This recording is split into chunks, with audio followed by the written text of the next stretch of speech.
Hello，大家好啊！今日呢，會去一個好靚嘅地方去散下步咁樣。咁我依家位處呢個地方呢，係一個好似西貢勁多村屋嘅地方，喺度等巴士。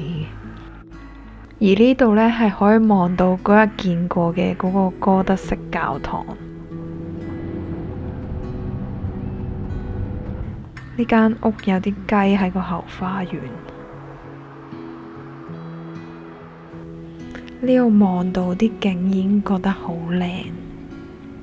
我嚟呢個地方呢，其實係因為喺 Google Map 度見到呢座城堡啦。咁但係其實呢，實質呢又唔係參觀呢個城堡，就係因為呢好多人呢都 tag 咗呢個大草原啦。我估係一個公園。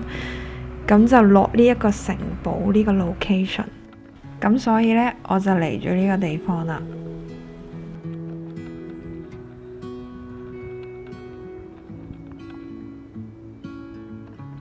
感覺去奧地利呢，就係要睇呢啲有啲牛喺個草原度食草咁。呢度仲有一 part 係有少少森林仔可以行下咁。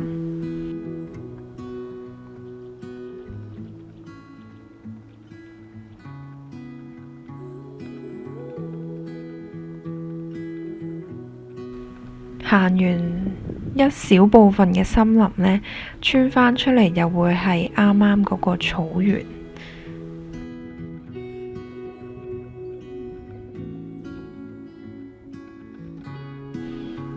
呢度係有個衛星裝置，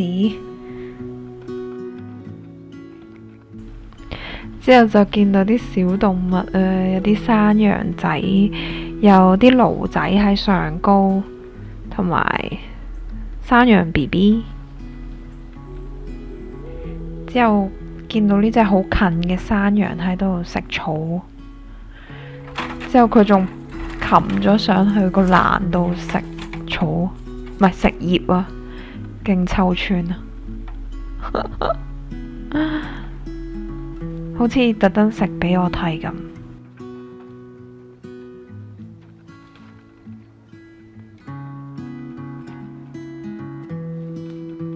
最後對鞋係充滿泥，連條褲都有，唔知咩事，好似屎咁啊！